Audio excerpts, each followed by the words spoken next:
So today we're going to talk about this album, Bridge of Sighs by Robin Trower. We're going to learn about why it may possibly be the best 70s party album of all time. That's ever.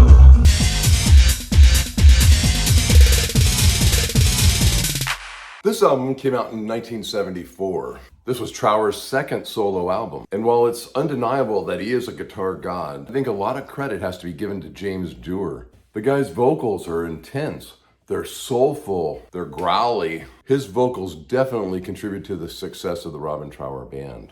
There are plenty of us tail-end baby boomers, who partied away most of the 70s. And if you were to ask anybody about my age, if they've ever heard of Robin Trower, they will tell you, oh yeah, we partied to that heavy duty. I've always wanted this album in my collection and I hadn't been able to find it. So I did something I don't like to do. I actually bought an album brand new off the internet. When the album arrived, I was out front and the mailman came up with a package and he said, "Rick, what did you buy? What record?" I said, "I bought Robin Trower." He went, "Was it Bridge of Sighs? We used to party to that all the time." I told him of course it was. With a track listing like that's on this album, it's so easy to see why it was such a party album. But first, let's stop and talk about how we got here. In 1962, Robin Trower formed a band called the Paramounts with his high school bud, Gary Brooker. In 1966, this band disbanded to pursue individual projects. All right, hang in there. We're almost done with these charts, I promise. Brooker formed Procol Harum. Robin Trower went off and started a band called The Jam. The Jam never recorded anything, and in 1967, when Procol Harum had a huge hit with Whiter Shade of Pale, they invited Trower back to join their band. Almost done with these charts, I promise. And Robin Trower joined Procol Harum after that and remained there until 1971. When he left Procol Harum, he enlisted James Dewar as bass and lead vocals in a new band he was forming called Jude.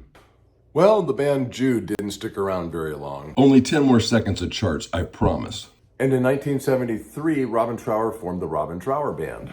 And he brought with him James Dewar to serve as the bass player and lead vocals. Whew. I know that was a lot. I hate PowerPoints as much as anybody, but I thought it was important. There's no question that Bridge of Sighs was Trower's biggest album ever. It charted 41 in Australia, number 3 in Canada, number 7 in the US, going gold in 1974. The album is full of hit singles, but played together it becomes an entire concept album almost. Side 1 starts out with Day of the Eagle, unbelievable guitar work. Followed by Bridge of Sighs, very slow and hypnotic song. Followed by In This Place and The Fool in Me. All of them just amazing guitar work. Side 2 opens up with Two Rolling Stone. That pretty much describes the audience that was listening to this album. Followed by About to Begin, another slow ballad. Followed by Lady Love.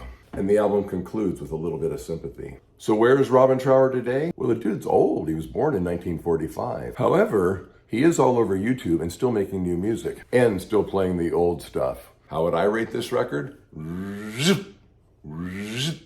Definitely 2 thumbs up. This album is an amazing album. It helps me relive my youth. It's bluesy, it's soulful, and above all, it's a party album. I would say this is probably the best party album to come out of the 1970s, and I think everybody should own this album. Questions, comments? Don't believe it's the best one ever for the 1970s? Leave me comments below, and I'll get back to you.